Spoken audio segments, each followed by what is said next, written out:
Hello.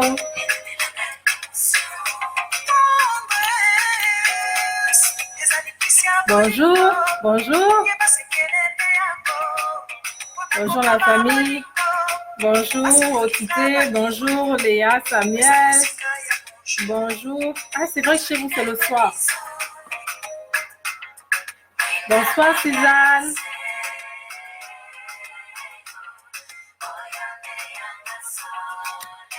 J'ai oublié ma feuille.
On va bientôt commencer. Je laisse juste le temps aux autres de se connecter.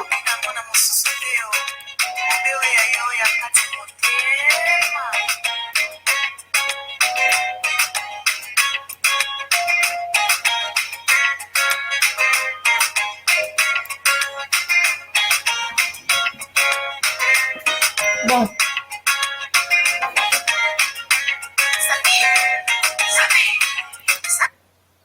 Bien, on sait que ça pique, que c'est bon, que c'est ceci, que c'est cela.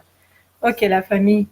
Bonjour, bonsoir à vous là-bas. Donc, c'est encore moi, la bienheureuse du terroir. Je suis vraiment contente de revenir aujourd'hui pour ce partage.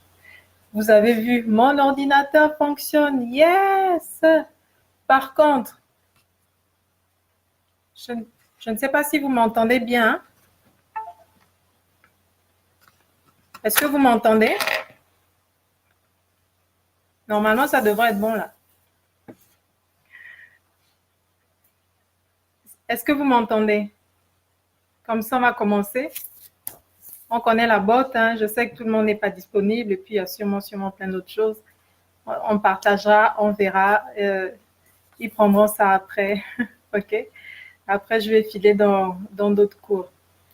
Est-ce que vous m'entendez? Ah, il y a quelqu'un qui m'entend. OK, super. Donc, si vous m'entendez, ça marche. Merci beaucoup, ma grande sœur Léa.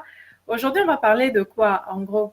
On va parler, en fait, de la femme enceinte et du bébé de l'enfant, avec toujours ce côté des émotions. On va voir les émotions du côté du bébé aujourd'hui, et puis tout le monde sait par rapport à la femme enceinte, ce qui se traduit. Donc, bonsoir, Moine Tango. Attends, qu'est-ce que tu me dis des fois là en Wumbu, c'est Umovora. Umovora, c'est comme ça qu'on dit dans ta langue. Comment ça va? N'est-ce pas? Donc, je vous ai déjà dit, quand vous me voyez, pensez à l'hormone du bonheur, d'accord? C'est une autre façon dans ces partages-là. C'est vraiment des partages qui doivent... c'est quelque chose qui doit nous apprendre, nous emmener à soit confirmer nos habitudes de consommation, soit à les infirmer. Mais je vais toujours du principe que notre peuple l'humain lambda aujourd'hui ne connaît pas, on va dire, tout ce qu'il pourrait faire chez lui, sûrement parce que trop absorbé par le travail, trop absorbé par plein de choses. Donc, tant que je peux là me dire que pour mon passe-temps, ok, je vais apporter un partage, une connaissance, quelque chose dans un domaine en plus que j'ai bien étudié et que quand je repars à l'école pour pouvoir exercer dans ce sens-là. Donc, je voudrais vraiment qu'on puisse passer des moments agréables. Quand on est ensemble, c'est pour passer des moments agréables, d'accord, pour stimuler l'hormone du bonheur positivement, pour nous dire, ah waouh, on va apprendre quelque chose. Et j'ai remarqué, il y a beaucoup de personnes qui savent tout déjà à la base, mais ils ont peut-être besoin en plus qu'on réécoute, qu'on le dise ou que l'on confirme cela, ok? Donc, moi, c'est un plaisir parce qu'en plus, dans nos inbox, c'est toujours vraiment c'est toujours délicieux en fait, parce qu'on va vraiment dans des débats et puis vous m'apportez des choses. C'est pourquoi je dis que c'est un partage. C'est pas un cours, c'est un partage. Le cours, c'est peut-être ce que je peux vous partager de ce que on m'a dit du temps où j'apprenais pas mal de choses. Aujourd'hui, c'est vraiment la doctrine, c'est tout ce que je vais apprendre dans mes différents abonnements, avec en plus aujourd'hui les différentes conférences. Donc voilà. Et en parlant de conférences, donc le 18 mai, il y avait la conférence des femmes exceptionnelles ici à Montréal. Je remercie les organisatrices qui, par recommandation, m'ont contacté. Ça s'est très bien passé. J'ai parlé de l'écologie et de la consommation responsable. On parlera de ça plus tard. Mais en tout cas, c'était super. OK? Alors, est-ce qu'il y a quelqu'un d'autre qui s'est ajouté? Est-ce que je dis bonjour à tout le monde? Parce que vous savez qu'après, quand je pars, tout le monde, voilà. Uvamora. Merci d'avoir écrit. Bonsoir, maman Isabelle, c'est un plaisir de te voir. Bonsoir, Joël, comment vas-tu? Ça fait plaisir. OK. Donc, même s'il s'agit de la santé de la femme enceinte et du bébé, la femme, aujourd'hui, même si elle s'enceinte, elle arrive à s'enceinter toute seule. Ce live va concerner aussi les enceinteur. S'il vous plaît, si vous connaissez des enceinteurs, taguez-les et qu'ils viennent aussi écouter parce que qui dit santé de femme enceinte dit aussi santé, en fait, dit environnement en fait de la femme enceinte, environnement dans lequel évolue la femme enceinte. Tout ça a une incidence.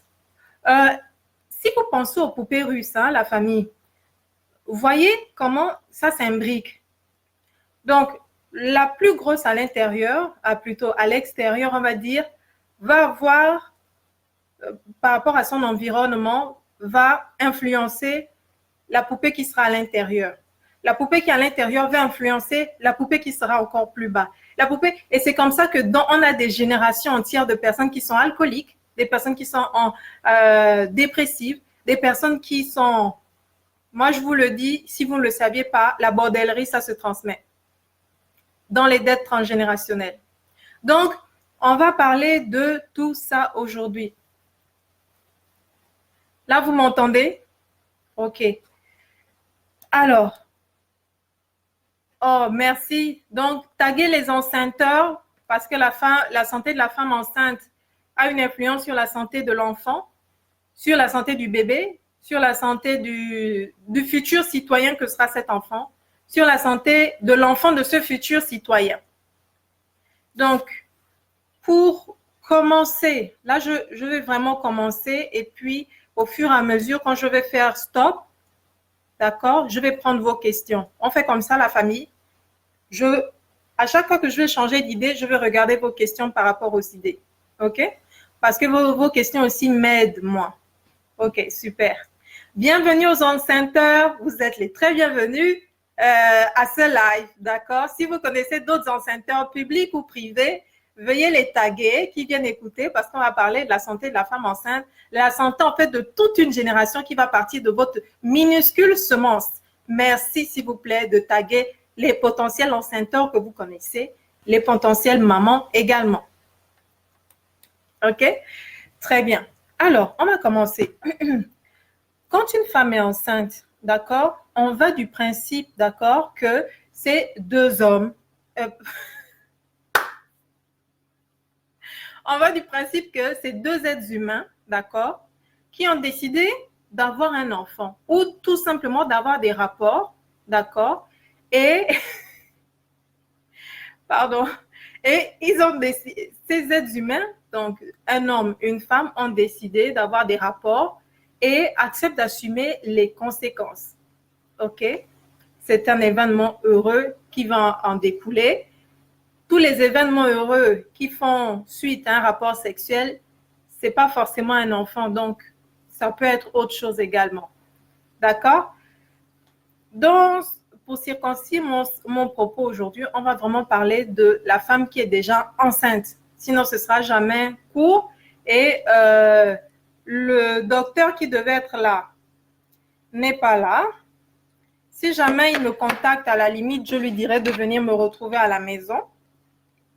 Mais sinon, pas grave. Je vous le ferai. C'était juste pour avoir son avis, parce que j'aime bien avoir les avis de spécialistes et que je veux un invité de plus belle ici à cette émission. Donc, vous avez tagué les enceinteurs et on va évoluer. Quand on parle d'une femme enceinte, ok, elle est enceinte, il y a déjà des problèmes qui sont complètement naturels. Il y a des problèmes qui sont naturels. Vous ne pouvez pas combattre cela. Même la nature va vous donner des plantes, mais ce sera pour adoucir l'effet, pour calmer, mais jamais vraiment pour enlever. Parce que lorsque vous essayez de combattre la nature, vous pouvez vous retrouver avec d'autres problèmes. OK? Lorsque vous avez des nausées, des remontées gastriques, quelque chose est en train de se construire. Vous êtes en train de fabriquer un être humain. Moi, je pourrais vous conseiller de prendre du piment, de manger par exemple les amandes ou les afro-moments et tout ça. Mais ça va juste adoucir. Ça ne va pas du tout enlever parce qu'il est nécessaire, c'est-à-dire que c'est normal de ressentir cela. Si jamais vous avez une grossesse et que vous n'avez jamais de malaise, il faut au contraire vous poser des questions.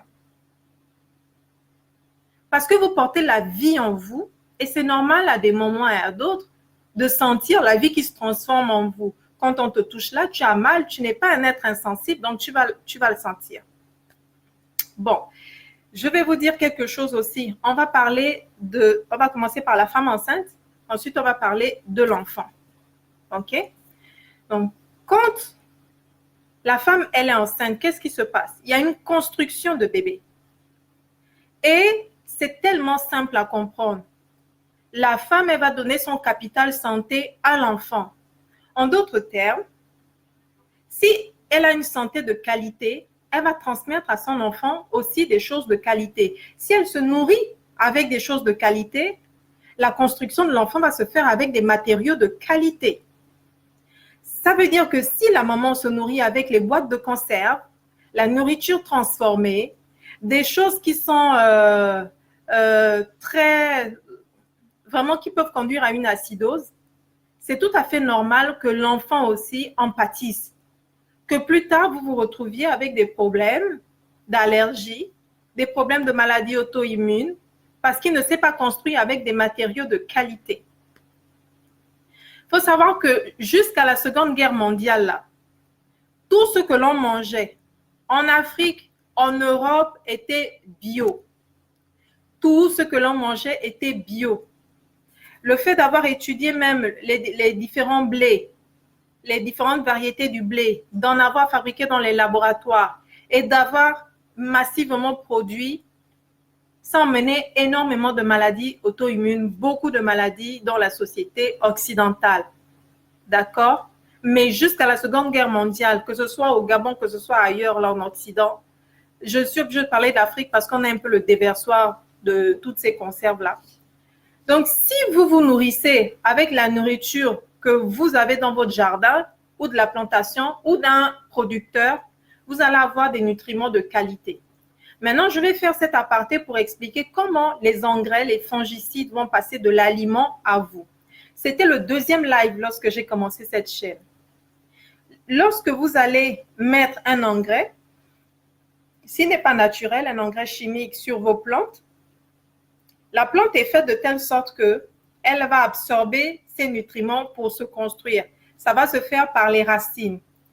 Et la transformation de la plante, du nutriment à la plante va se faire par ce passage-là.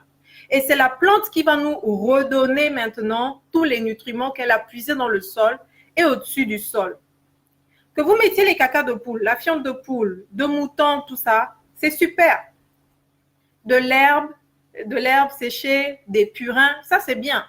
Si vous mettez des choses chimiques, elles sont directement biodisponibles. Donc, elles sont déjà facilement assimilables par la plante. Donc, elles vont rentrer directement. Et lorsque vous allez manger, vous allez avoir ces choses chimiques-là en vous. Et c'est ce que vous allez donner à l'enfant.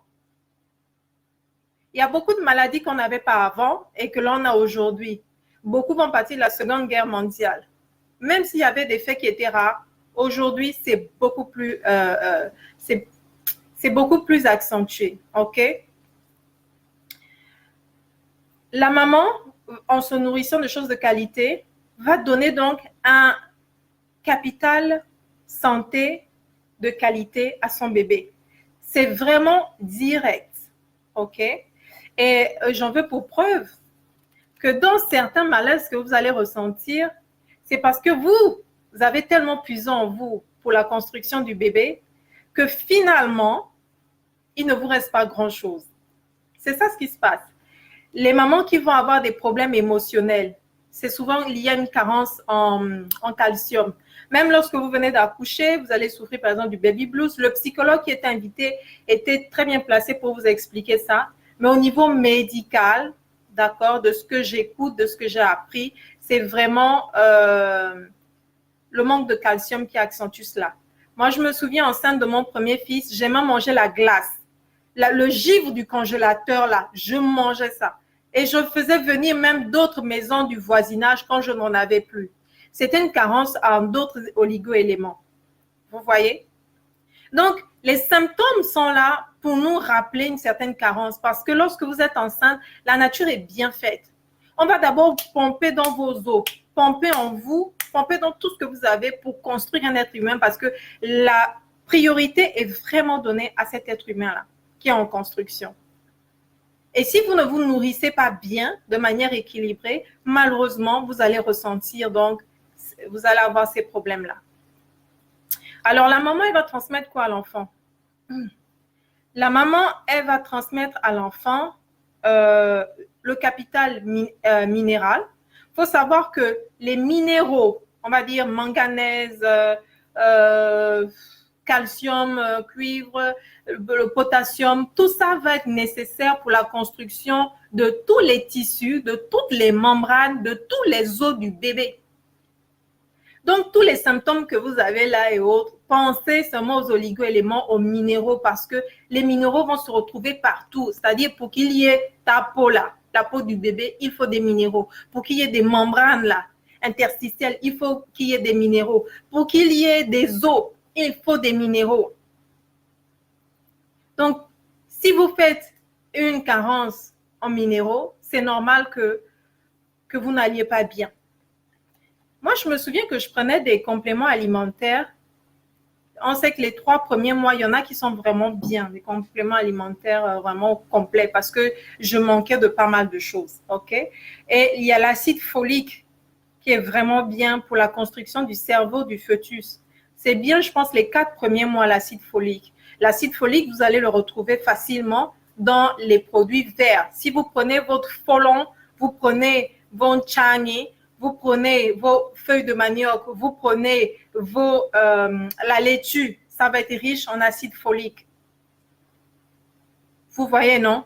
Et autant que possible, privilégiez de ne pas trop faire cuire vos légumes. Je veux dire, genre pas trop cuit au point où c'est déjà marron ou même, ce n'est plus vert, quoi. Prenez l'habitude de bien les laver avant, c'est tout, pour éviter le pipi de renard pour les personnes qui sont en France, qui est en brousse comme moi. Et essayez de ne pas trop les faire cuire. Ou faites des jus de légumes verts. D'accord? Ça va vraiment apporter beaucoup d'acide folique. OK? La maman va aussi donner un capital bactérien. Alors, on a souvent entendu dire que l'enfant n'a pas de capital bactérien. C'est uniquement quand il va passer d'où il est par le vagin de la maman que la maman va lui transmettre le capital bactérien. Le capital bactérien, c'est tout ce qui va faire vos défenses immunitaires, tout ça. La vérité, c'est que j'ai appris d'un confrère que le capital bactérien, l'enfant l'a déjà quand il se construit. Et tout ça, il va le tirer de la mère. Si vous mangez des aliments qui sont transformés, c'est normal que vous n'ayez plus un gros capital bactérien, donc que vous ayez une flore bactérienne qui soit faible, de telle sorte que vous êtes attaquable n'importe quoi et que vous faites un enfant fragile. Alors, le capital bactérien de l'enfant, il y est déjà. Et lorsqu'il ne sort pas par le vagin, pour avoir plus cette protection-là, parce que le vagin, c'est quand même une bombe de bactéries, et les enceintes en savent bien grand-chose. Quand l'enfant va passer par là, tout son corps va avoir cette défense immunitaire-là. Les choses sont vraiment bien faites. S'il ne sort pas par le vagin, qu'il sort par césarienne, il va comment on va dire ça, qui va enchérir déjà sa faible flore bactérienne. C'est tous les microbes que vous avez anaérobie à l'hôpital, dans l'environnement. C'est de tout ça que l'enfant va se charger. Donc, c'est sans jugement ici que je vous dis juste que le fait qu'il sorte par le vagin va lui donner une plus grande capacité à faire face aux agressions extérieures. C'est tout, c'est juste un partage et non pas un jugement. Ah, ok? Vous avez quelqu'un ici qui n'a pas accepté la souffrance de l'accouchement, qui a préféré la péridurale. Donc, je ne peux pas juger les personnes qui sont passées par césarienne pour plusieurs façons que ce soit. Et donc, tout ça, vous savez, c'est Dieu qui nous garde. Moi, je partage juste. Et puis après, on stimule l'hormone du bonheur ensemble. OK?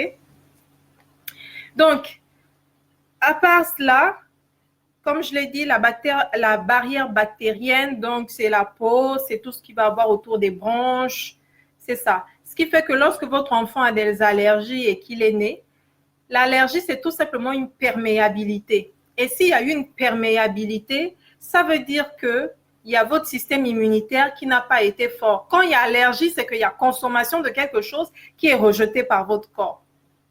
Il faut se demander comment il a fait pour entrer.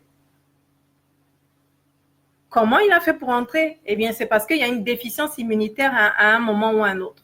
Maintenant, pour finir avec cette histoire de la mère à l'enfant, de tout ça, il faut savoir que tout va partir de la maman pour donner la santé à l'enfant. Donc, si la maman n'est pas en bonne santé, le corps va forcément tirer le maximum pour donner à l'enfant. C'est vraiment une agression que la femme subit quand elle est enceinte, de fabriquer un être humain. Et cet enfant-là, si tout ce qu'il fallait pour sa croissance, la maman ne lui avait pas donné, vous allez avoir un enfant qui va se retrouver donc avec un faible capital santé. Et si cet enfant-là fait un autre enfant qui va encore puiser chez lui, puisque la chaîne humaine est faite comme ça. Un jour, moi, je serai une grand-mère, je serai arrière-grand-mère. Dans 200 ans, on dira, oh, c'est la descendance de la bienheureuse du terroir. C'est ça. Donc, si moi, je ne fais pas tout pour être en bonne santé, pour contrôler ce que je mange et autres, je vais inéluctablement donner naissance à des enfants qui auront reçu de moi quelque chose de faible. Et ces enfants ayant reçu quelque chose de faible ne seront pas forcément complets pour donner un être humain standard fort, on va dire. Et si eux encore, ils font des enfants, donc à chaque fois, on va tirer, c'est comme le chewing-gum quand il n'y a pas assez de goût. On sait que non, quand tu prends un nouveau chewing-gum Hollywood, c'est ça le goût. Mais toi, tu prends le chewing-gum et déjà à peu près mâché. Tu donnes à une autre personne qui va mâcher et ça se dilue comme ça. Parce que tout va partir de la santé de la maman. OK? Bon, on avait déjà parlé de certaines maladies liées au sang, tout ça, les liens familiaux. C'est dans un précédent live, je ne vais pas revenir là-dessus. Là, je finis avec ça et je vais prendre quelques questions. Bonjour, maman Albertine Adassa, ou bonsoir. Bonsoir, ma grande sœur Armelle, ça va bien là-bas? Et les ours? Voilà. Donc, Pour finir avec ça, je demanderai que tout l'environnement de la femme enceinte soit disposé simplement à stimuler son hormone du bonheur. Les mauvaises nouvelles sont à éviter parce que tout ce qui est de l'ordre du stress, tout ce qui est de l'ordre de mauvaises nouvelles, ça va induire des chocs électriques à l'enfant l'enfant les ressent. Dans certaines civilisations, il est même interdit de dire à une femme enceinte qu'un tel est décédé. Il est même, c'est-à-dire que dans certaines civilisations, dans certaines ethnies de ce monde-là, une femme enceinte ne doit pas pleurer. Une femme enceinte ne doit pas pleurer. C'est vraiment le moment pour l'homme d'être auprès de la femme, de la chérir. Tout ce qu'elle veut, c'est cela.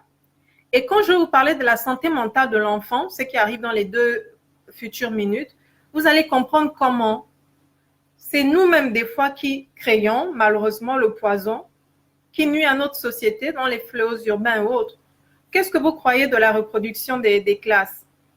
De la reproduction tout simplement du caractère. Quand on me voit, on dit « Ah, ça c'est vraiment la fille de son père. Hein. » Quand je dis « Moi je n'aime pas telle ou telle chose », on me dit « Ah, ton père non plus n'aimait pas ça. » Au travers de la mère, moi je reçois une identité. Et vous savez, tout ça c'est dans les gènes. Les gènes, c'est une information. Voilà. Et la maman, au travers des émotions, elle va aussi transmettre ce que l'on appelle des dettes transgénérationnelles. Elle va transmettre tout cela. Donc, la santé mentale de la femme enceinte est vraiment quelque chose que l'on doit, en fait, on doit être avec elle comme une reine, comme, voilà.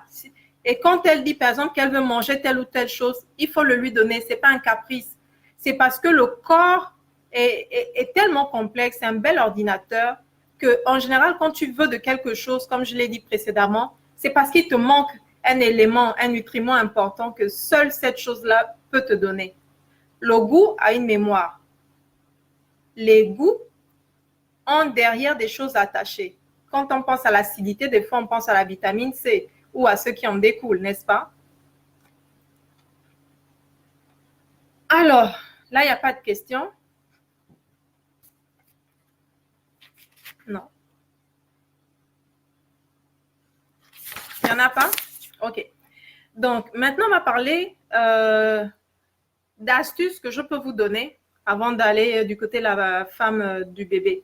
Lorsque vous êtes enceinte, moi, je vous recommande, parce que c'est ce que j'ai fait et qui était vraiment bien, je prenais de l'huile de coco vierge et biologique, d'accord? Je prenais une cuillère à tous mes repas. Pourquoi? C'est en allant en fait au Texas une année que j'ai découvert auprès de la communauté qui m'accueillait que l'huile de coco était vraiment utilisée pour prévenir les problèmes des os de la femme parce que les os, les dents sont très attaquées. Les os, les dents se fragilisent énormément lorsqu'on est enceinte. Et l'huile de coco vierge biologique va prévenir tout ça. L'huile de coco va aider à avoir un enfant en bonne santé. L'huile de coco va fortifier l'immunité de votre enfant. Vous allez avoir un bébé costaud, gros, qui sera vraiment bien. Et quand cet enfant-là va sortir, vous aurez toujours le lait qui sera riche en gras. Tout ce que vous voyez comme gras est bon pour la femme enceinte à partir du moment où ce n'est pas du gras qui est cuit. Prenez de l'huile de coco pour les douleurs au bas du dos, les douleurs et autres. Moi j'avais 50 kilos quand je suis tombée enceinte. Aujourd'hui, j'en ai 10 de plus normalement. Mais je vous assure que j'ai pris 20 kilos. Vous vous imaginez pour une personne de prendre 20 kilos dans une grossesse, mais vos os sont vraiment attaqués. C'était vraiment lourd, j'avais mal, des douleurs au dos, des ceci, cela. Ça, c'est vraiment estompé en prenant l'huile de coco. Et votre enfant va vraiment bien grandir dans le ventre. Moi, je vous dis, n'abusez pas. Vous prenez une cuillère à soupe d'huile de coco. Quand vous cuisinez là, vous mettez ça par-dessus. Évitez les huiles qui sont chauffées. Évitez. Mangez beaucoup de salade, des choses vertes, comme je l'ai dit. Mais prenez vraiment l'huile de coco parce que c'est la meilleure à mon sens. Je l'ai testée et j'ai vu comment c'était une communauté, je ne sais pas comment vous dire, vraiment traditionnaliste, pas loin des Amish en fait, puisque pour notre nourriture, on allait se ravitailler auprès des Amish. Les Amish, c'est une communauté religieuse qui descend des Anabaptistes. Et ils ont décidé de refuser le progrès tel qu'on le voit. Je ne sais même pas où c'est progrès, mais bon. Voilà, bref. Et là-bas, ils ne connaissent pas l'autisme. C'est tellement rare qu'on préfère dire qu'ils ne connaissent pas l'autisme. Ils ne connaissent pas beaucoup de maladies auto-immunes. Ils ne connaissent pas tout ça. Donc, moi, j'étais dans une communauté, c'est vrai, bien, mais ce n'était pas les amis, ce n'était pas à ce niveau-là. Et les femmes, là, j'étais la seule noire. Elles accouchaient dans la baignoire avec de l'eau. Donc, moi, j'ai fait des expériences dans ma vie, là. C'est ce que je vous raconte. Elle prenait de l'huile de coco et moi, j'ai vraiment essayé et j'ai eu un magnifique de chez magnifique bébé, un gros bébé. Et c'était génial parce qu'à 7 mois déjà, je me souviens, le gynéco me disait, il va falloir que vous mettiez votre bébé au régime parce que dans le ventre, il était déjà costaud, fort, grand, tout ça. Il était grand et gros. Et il m'a dit, il est préférable que votre bébé, il soit grand et gros à l'extérieur. Parce que si vous continuez comme ça, vous pouvez avoir de fortes lésions. Voilà, vous pouvez avoir de fortes lésions au moment où l'enfant va sortir. Donc, moi, je tenais à rester serrée. J'ai donc suivi le conseil. J'ai arrêté de manger pas mal de choses. Et voilà. Je vous ai parlé de l'huile de coco. Le piment, on sait pour celles qui ont les nausées. Il y a d'autres astuces vraiment, mais moi, je ne sais pas quoi. C'est au village, on envoyait les femmes aux toilettes. Je ne sais pas si ça marche. Je pense que c'est l'ammoniac. Comme l'ammoniac bloque, l'ammoniac vous donne une odeur incessante. Donc, quand on étudie le nez, par exemple, à l'école du vin où j'étais, incessantes, ce sont les odeurs qui vont s'arrêter ici, qui vous bouchent directement. OK? Donc, je pense que c'était à cause de l'ammoniac des toilettes indigènes, là, des toilettes du village. Mais voilà. Si c'est l'ammoniac, je suis d'accord. Parce que tout ce qui va être incessant va être bon pour bloquer cela. Mais moi, je vous dirais, ne bloquez pas tout cela. C'est complètement naturel, c'est pour un temps. Et les grossesses ne se ressemblent pas. Autant la première grossesse, pour mon cas, j'ai souffert pendant 2 mois et après, c'était bien. Autant pour mon deuxième bébé, mon Benjamin, j'ai eu des problèmes du début à la fin. Mais curieusement, j'étais maigre, mais les 2 derniers mois, j'ai explosé et j'ai encore pris les 20 kilos que j'avais pris de manière progressive lors de la première grossesse. Donc, voilà ce que je peux vous dire. L'huile de coco va vraiment être très bien. Pour moi, je déconseille le lait de vache. Vous n'avez pas besoin du lait de vache pour bien allaiter votre enfant. Je vous ai dit dans l'huile de coco, pensez que c'est l'huile qui se rapproche le plus du lait maternel. L'huile de coco se rapproche le plus du lait maternel. Et l'eau de coco est un substitut du lait maternel. Dans certaines civilisations, quand une femme n'a pas beaucoup de lait, c'est l'eau de coco qu'on va donner à l'enfant. Et il va boire cela. Vous voyez ça clair comme ça, mais ça va ressembler au lait maternel. La troisième chose qui va être très proche du lait maternel, c'est le souchet. Je vous ai déjà parlé du souchet il y a peut-être 2 ou 3 mois. Je vais chercher ça, le souchet. Le souchet, c'est ce qui pousse. Moi, j'ai vu ça à Port-Gentil. Ça pousse dans l'herbe. Dans l'herbe. C'est une petite tubercule. Mais je vais vous chercher ça, le souchet. Alors, le souchet, ça, le lait de souchet est tellement proche du lait maternel. Ça, c'est quoi ça? Alors, je vais... Ah, excusez-moi, je reviens. Excusez-moi, je reviens. Il faut que je vous trouve cela. Parce que le souchet, c'est la dernière chose que je connaisse qui ressemble beaucoup au lait maternel. Donc, le souchet. Et puis, vous allez me donner le nom dans vos langues, s'il vous plaît, parce que ça, c'est important pour moi. Le souchet.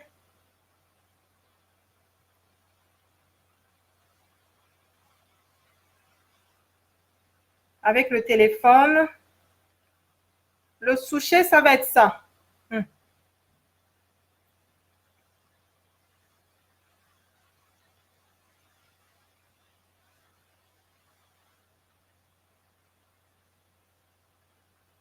Alors, cette plante-là, moi, je l'avais vue non loin de l'hôpital de Tchengue, à Port-Gentil. Elle pousse comme ça, souvent dans le sable.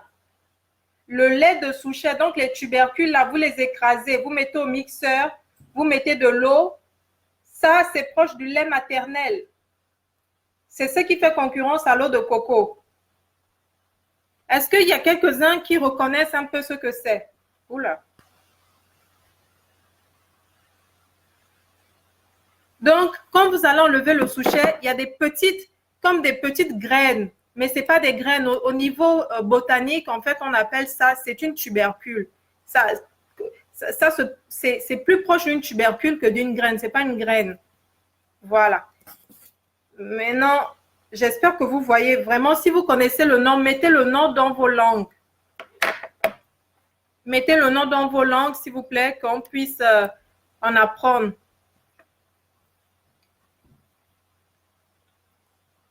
Donc, ça, c'est vraiment très bon pour la femme enceinte de consommer ça. Et même quand l'enfant naît, étant donné que c'est tout ce qu'elle va manger qu'elle va donner à l'enfant, ça va être très bon pour l'enfant également. Maintenant, pourquoi le lien affectif? C'est quoi les dettes transgénérationnelles? C'est quoi tout ça? Je ne sais pas, j'ai peut-être lu 50 pages, mais j'ai pris des notes pour vous. OK? Et puis, je vais vous les partager. Donc, le lien affectif est vraiment important. Maintenant que les enceintes sont là, je ne le vois pas tous, mais je sais que c'est bon. Ah là là. Donc, il faut aller déjà du principe que la famille, c'est la première société, en fait, dans la vie de quelqu'un. Lorsqu'un enfant arrive dans une famille où l'on sait accueillir, où l'on est attentif à lui, où l'on respecte ses désirs, on respecte son territoire, ses craintes, donc il sera tout à fait apte à accepter l'autre également. Ça se fait comme ça par ricochet. Donc, ce lien d'attachement affectif-là, une fois qu'il est intériorisé, il va servir en fait de modèle à toutes les relations sociales de cet enfant-là. Que ce soit les relations intimes ou les relations avec d'autres sujets, ok? Donc, les comportements d'attachement vont avoir une double importance, une double fonction, celle de promouvoir la proximité et celle d'activer le système émotionnel, le système motivationnel du caregiving. Le caregiving, c'est tout simplement la faculté que chacun d'entre nous a de prendre soin d'un plus petit que soi. S'il vous plaît, écoutez, j'ai vraiment préféré prendre mes notes parce que c'est vraiment important et on va mieux se comprendre les uns les autres comme ça aussi. C'est donc à partir de cette base sécurisante familiale, à partir de cette confiance en la disponibilité de sa figure d'attachement en cas de détresse, que l'enfant pourra explorer le monde qui l'environne et développer ses capacités émotionnelles de façon optimale. Donc, à l'inverse, dans une famille où la philosophie tacite est la crainte de l'extérieur, où il est interdit, par exemple, de montrer ses émotions, où, par exemple, les paroles sont seulement d'ordre utilitaire, le bébé va grandir avec l'idée que les autres sont dangereux, que toute communication est dangereuse. Okay? Donc, ce comportement-là va faire partie de ce qu'on va appeler les troubles du comportement liés à une carence affective, doublés des fois d'un événement traumatique qui est enfoui. Mike Tyson avait dit que même le mec le plus dur veut être aimé. OK? Ça, c'est Mike Tyson. Mais la question que je me pose, que ce soit pour la femme enceinte, que ce soit pour l'enfant, que ce soit pour tout le monde, d'où vient ce désir d'avoir un lien affectif? C'est nécessaire pour tout le monde. D'où vient ce désir d'être aimé?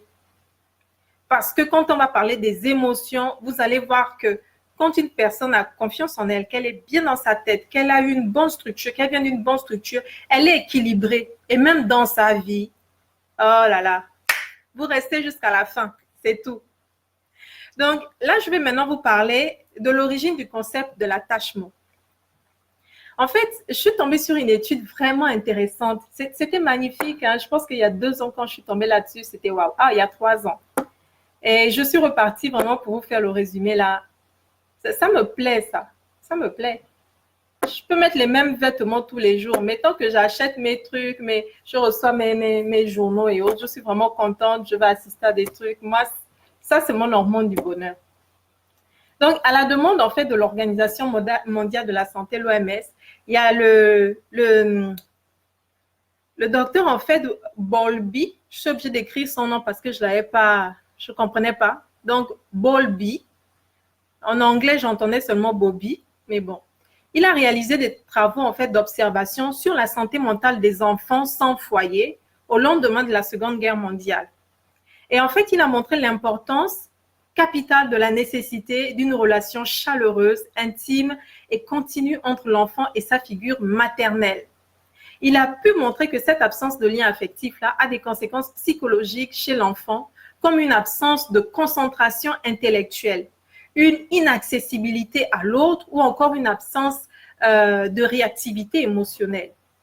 OK? Donc, ça, c'est en 1946 que maintenant, un autre, donc Robertson, voilà, et Bowlby, ils ont mis en évidence le lien entre la séparation d'avec la figure maternelle durant la petite enfance sur le développement intérieur de l'enfant. Donc, les jeunes enfants, quand ils sont privés de la mère et quand ils séjournent en orphelinat, ils vivaient apparemment une profonde détresse qui s'accentuait au fur et à mesure que le séjour se prolongeait. Donc, bien plus qu'une séparation, les enfants souffraient de la perte du lien maternel ou du lien affectif avec l'environnement d'origine. C'est comme si en temps de guerre, l'enfant aurait préféré subir le danger au milieu des siens que d'être mis en sécurité ailleurs. C'est fou, hein? Il vit cela comme un rejet car il n'a pas été jugé digne de partager les moments forts de la famille avec les autres. Est-ce que vous vous rendez compte de ça? Donc, un enfant, quand il est tout petit, là, il préfère rester avec ses parents, même dans la souffrance, que d'être enlevé et d'être envoyé à la capitale chez l'oncle ou la tante qui travaille, qui a une grande maison, qui a les chauffeurs, qui a tout ça. Si vous attendez de la reconnaissance de cet enfant-là, vous vous trompez. Il le fera parce qu'il a été bien élevé par vous, mais jamais, c'est-à-dire dans son cœur, si on ouvre là, il vous en voudra. Et vous ne comprendrez jamais pourquoi. Ah mince, on lui a tout donné, on lui a vraiment tout donné et il nous traite comme ça. C'est un ingrat, c'est un ceci, c'est un cela. Il faut être fort de caractère pour se dire, ah oui, je veux aussi bien m'occuper de cette famille qui m'a permis au niveau matériel d'être bien. Donc, je vais m'arrêter là, mais je dis, si l'on doit aider un enfant d'une famille en difficulté, vaut mieux aider ses parents que d'enlever l'enfant de cet environnement-là. Parce que cette étude nous montre que l'enfant dans sa construction jusqu'à un certain âge, il a besoin de cette figure maternelle qui va définir ses rapports avec les autres. Je suis très étonnée parce qu'on ne parlait pas de figure paternelle, on parlait de figure maternelle.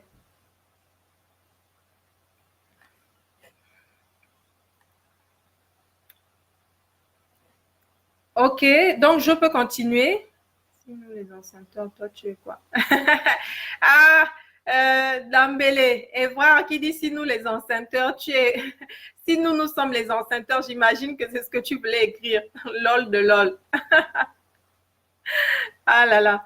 Donc, on parle des dettes transgénérationnelles, pardon. Donc, dès la conception d'un enfant, il y a des identifications et des désirs inconscients qui sont transmis à l'enfant qui va naître.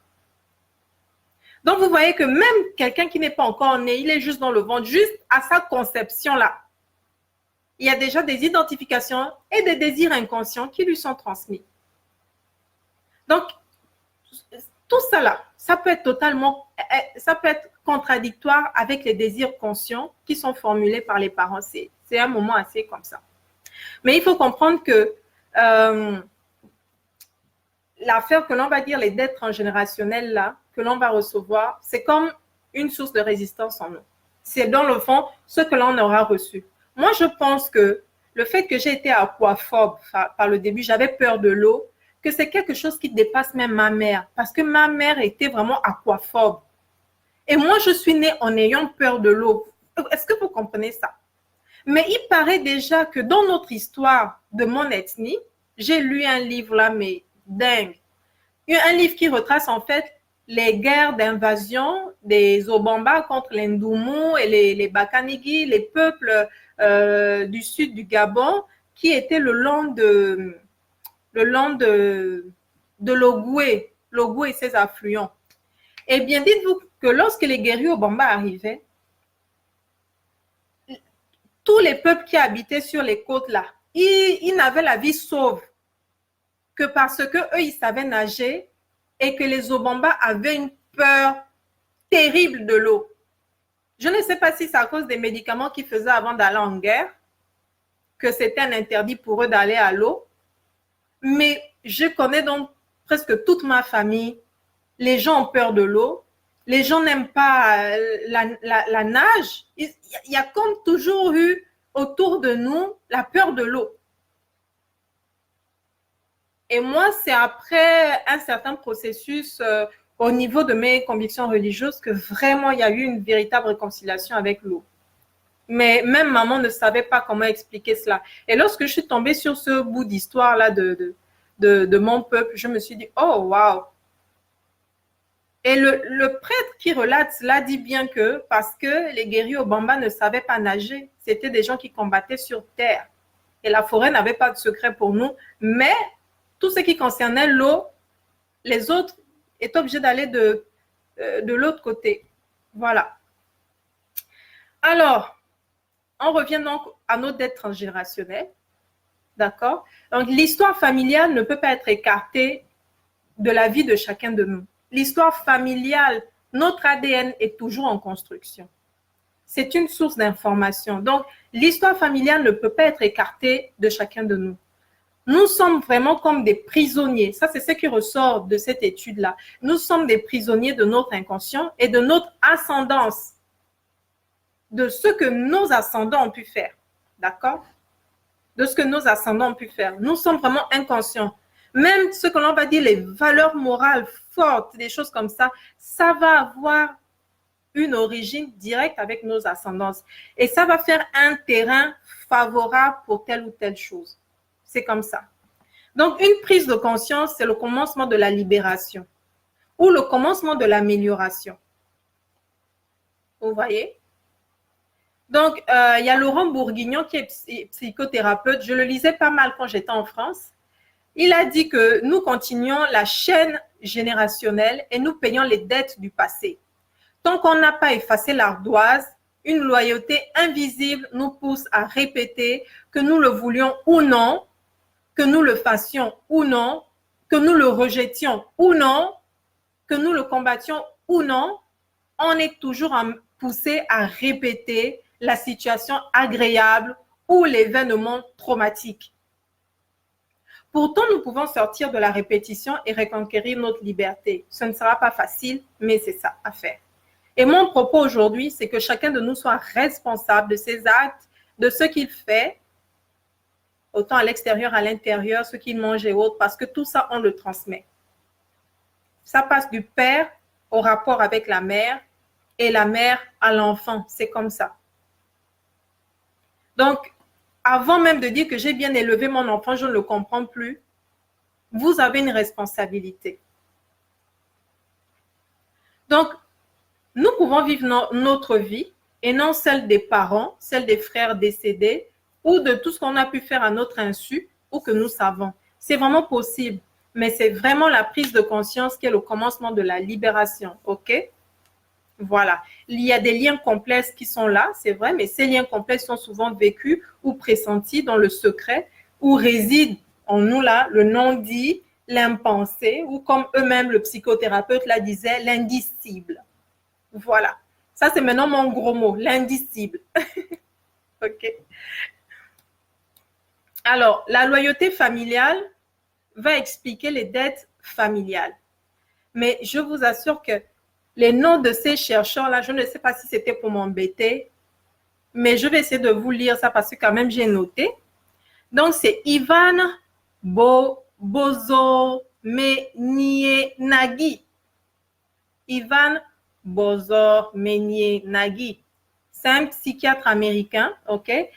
qui est né en 1920-2007. Il est décédé en 2007. Il était célèbre pour ses études en thérapie familiale dans la psychogénéalogie.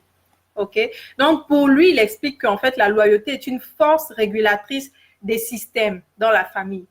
Donc, l'enfant, par la filiation, éprouve d'emblée un devoir éthique et de loyauté envers ses propres parents dont il veut s'acquitter.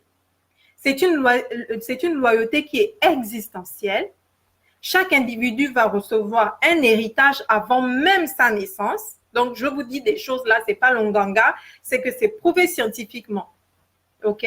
Donc, chaque individu reçoit un héritage avant même sa naissance, une tâche, un mandat ou une attente. OK?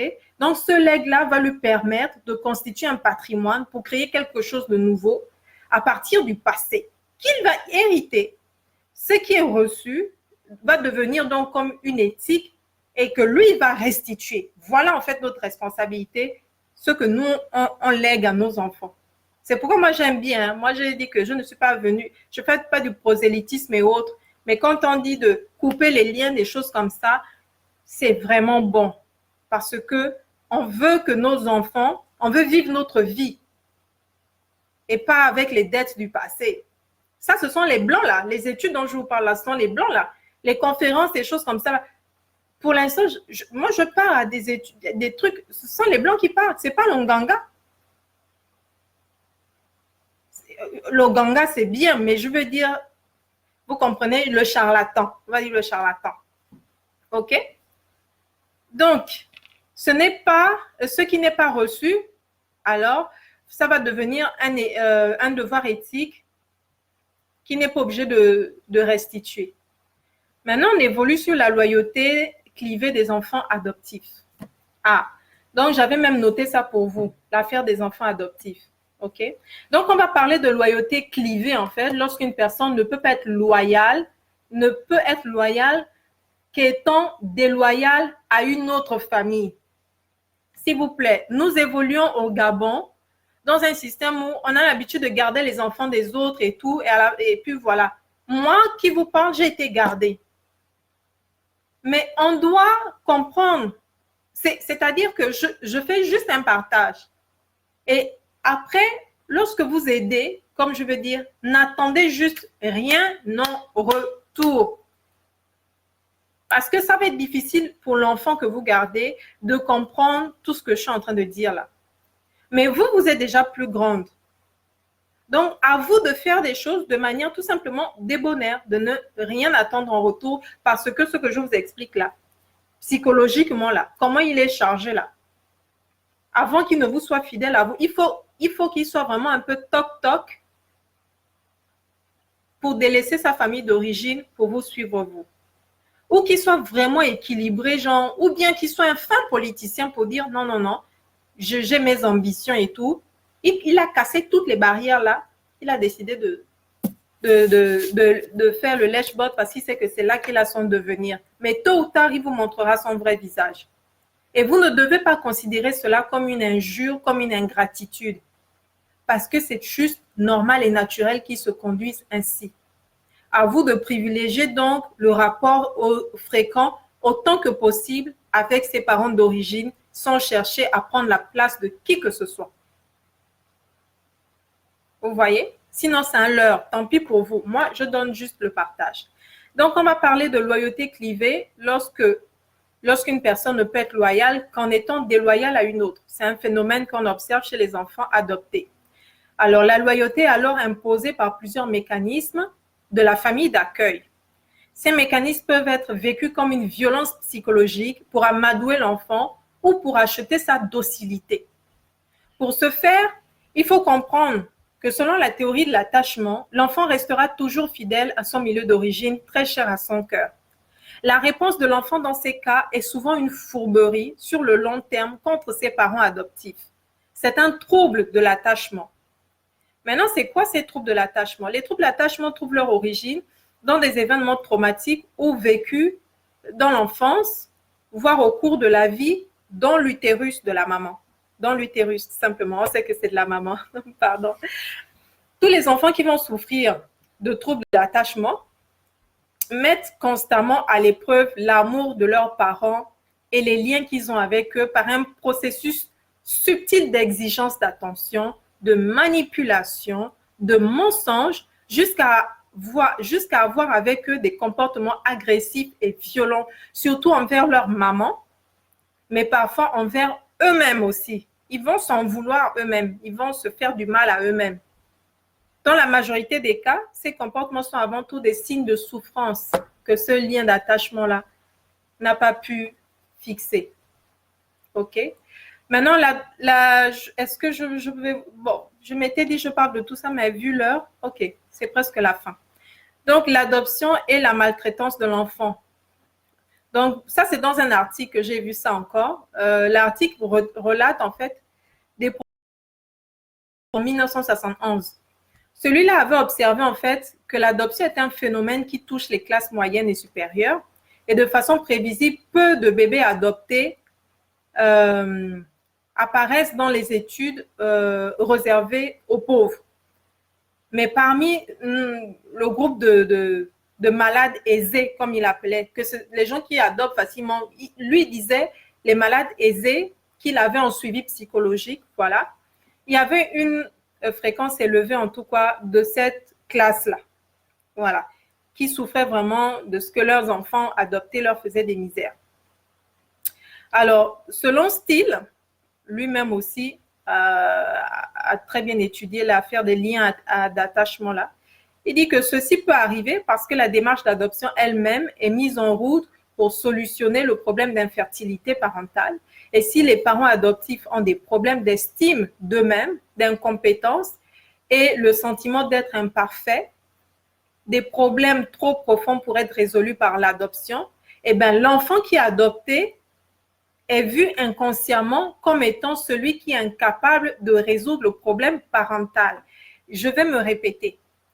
En fait, le type ici, il est en train de nous dire, le docteur Steele est en train de dire que lorsque l'enfant adopté fait des misères aux parents, c'est parce que les enfants ont la faculté de ressentir que les parents le voient, lui, comme ils ont transposé leurs problèmes d'infertilité, d'incompétence, d'estime d'eux-mêmes et tout, d'imperfection, des problèmes même trop profonds qu'on ne peut pas résoudre, mais ils ont transposé ça à l'enfant et ils attendent que, en fait, ce soit cet enfant-là qui les remplisse complètement du manque qu'eux, ils avaient.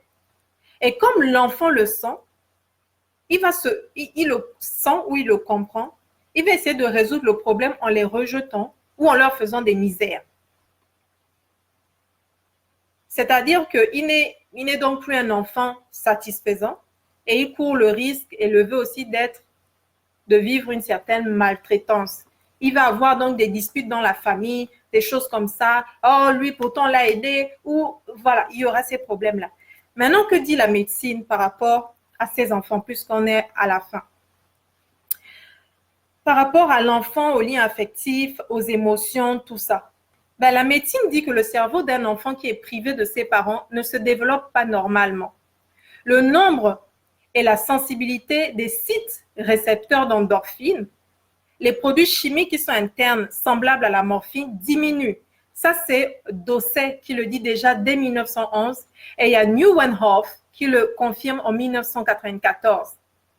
Donc, la séparation produit un très haut niveau de sécrétion de cortisol. C'est l'hormone du stress.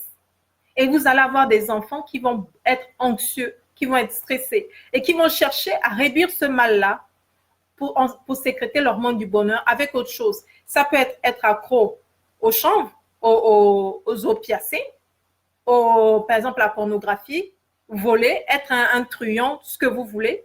Ou bien, même s'il le cache, il est un enfant parfait, mais vous allez vous rendre compte que c'est sur ses copines qu'il va se venger. La nature est faite de telle sorte que tu dois toujours déverser. Même la mère, on jette la bouteille, elle renvoie toujours. Si vous ne voyez pas, c'est parce que ce n'est pas de votre côté qu'il le renvoie. D'où l'histoire de ces élèves qu'on avait en cours qui étaient des trublions, alors que chez eux, c'était des enfants sages. Ça va toujours sortir d'une manière ou d'une autre. OK? Voilà. Donc, plus il y a d'attention et plus bas sont les niveaux d'hormones telles que l'adrénaline, en réaction à des circonstances stressantes. Donc, lorsqu'il y a des circonstances stressantes, OK, il y a une forte sécrétion de cortisol. On a déjà vu ça dans un précédent live. Et pour faire face à cela, il y a l'adrénaline également qui va être là pour réguler tout ça. C'est une réaction aux circonstances stressantes et ce n'est pas bon pour l'enfant. Ayez toujours en tête que l'enfant là, qui est dans votre ventre, c'est un futur étudiant, c'est un futur élève, c'est un futur camarade de classe, c'est un futur étudiant, c'est un futur adolescent, c'est un futur amant, c'est un futur mari, c'est un futur chiso, c'est un futur citoyen, c'est un futur professionnel aussi.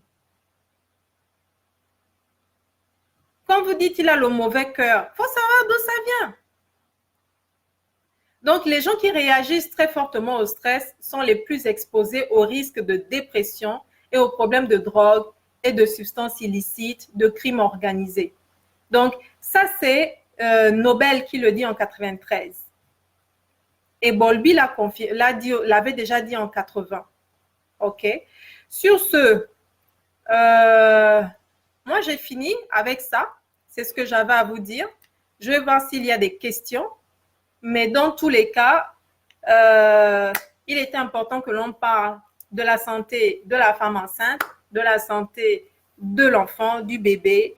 Et puis, on reviendra forcément maintenant sur d'autres choses. Je pense que là, il y a 1 heure de live.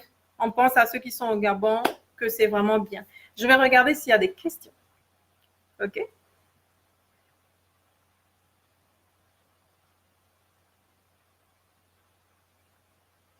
Donc, il y a Moine Tangou qui dit si c'était l'Onganga, les gens allaient fuir. C'est parce qu'en fait, on est dans l'ère où il faut toujours des preuves scientifiques. Et moi, même si je vous parle, ce que je veux, c'est toujours vous dire la source. Et c'est aussi pour moi le cas de ne pas faire de vol intellectuel. Vous voyez, je n'aime pas que l'on recopie mes œuvres sans me citer. Je n'aime pas que l'on puisse prendre mes vidéos pour les monétiser et sans même m'en parler. C'est juste un devoir d'honnêteté intellectuelle. Alors, pourquoi je vais faire ça aux autres? Ce que je ne veux pas que l'on me fasse, je ne le ferai pas aux autres. Et je préfère, pour apporter la consistance à ce que je fais, de garder tout ce que j'ai pu apprendre en psychologie sociale, apprendre tout ça, aide dans ce monde-là à faire la différence entre la théorie, ok, c'est pas la théorie, c'est l'idéologie et la science. Ça, c'est un débat. Voilà. Et comme l'Onganga chez nous, il est un type de connaissance qui est très peu valorisé aujourd'hui, on va avoir ce genre de soucis. Mais moi, quand je suis invitée à une conférence, je dois parler des choses avec des chiffres, je dois parler le langage de mon audience. C'est ça. Si moi, je suis dans ma chambre, je vais parler un certain langage voilà. Si je suis en famille, je vais utiliser des expressions que je ne peux pas utiliser avec vous. Si je suis avec mon enfant, je vais parler d'une certaine manière. Donc, la disposition n'est pas la même. Et avant tout, je tiens à être bonne communicante, donc à délivrer un message, puisque je veux qu'il soit écouté, je dois le délivrer dans la langue de ceux qui vont recevoir ce message. Sur ce, je vous remercie. Je vois qu'il n'y a pas de questions. Et moi aussi, je vais filer. Voilà, écoutez, stimuler encore plus l'hormone du bonheur de la femme enceinte, stimuler l'hormone du bonheur du bébé. Faites des massages à la femme enceinte, faites des massages du pied à la femme enceinte, faites des massages des pieds au bébé. On parlera de la massothérapie une autre fois. C'est pas l'objet du live, mais quand mon petit il était constipé, je touchais quelques doigts ici et puis il commençait à faire des paix. Vous voyez, non? Parce que j'avais appris ça lors d'une formation précédente et comment le massage arrive à décoincer pas mal de choses. Sur ce, je vous remercie beaucoup et c'est bien moi. Quand vous pensez à Bienheureuse, pensez à l'hormone du bonheur. Bien à vous. Au revoir.